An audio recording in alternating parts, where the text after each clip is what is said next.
కర్ర తీసుకుని నా మీదకి వస్తే కత్తితో చంపేస్తా, కత్తి తీసుకుని నా మీదకి వస్తే గొడ్డలతో నరికేస్తా, గొడ్డలు తీసుకుని నా మీదకి వస్తే తుపాకీతో పేల్చేస్తా. ఇది భారతదేశం ఇప్పుడు అనుసరిస్తున్నటువంటి వ్యూహం.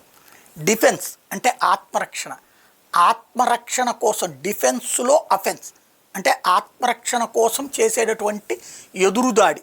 ఇదే ప్రపంచానికి చెప్పింది. సైన్యం అన్నటువంటి దానికి మనం స్వేచ్ఛ ఎప్పుడు ఇచ్చాం? తీవ్రవాదులు దాడి తర్వాత ఇచ్చాం. తీవ్రవాది దాడి చేస్తే దాన్ని శాంతి భద్రతల సమస్యగా చూసింది గతంలో ఉన్నటువంటి సర్కారు.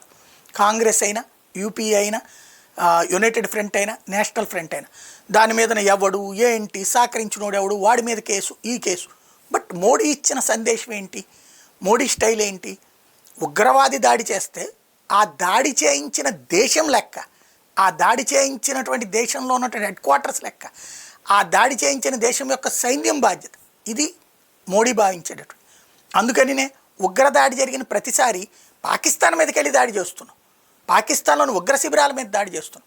ఇది నెంబర్ 1. నెంబర్ 2, ఇక్కడ ఇన్సిడెంట్ జరిగాక మోడీ చెప్తాడు తగినటువంటి మూల్యం చెల్లించుకోవాల్సి వస్తుందని. అంటే ఇక ఖచ్చితంగా అవతలోడికి పేలింది అని ప్రిపేర్ అవ్వాలి. ఇది 3వసారి నిరూపితమైంది. 3వది వచ్చేటప్పటికి క్రెడిట్ తనేసుకోడు.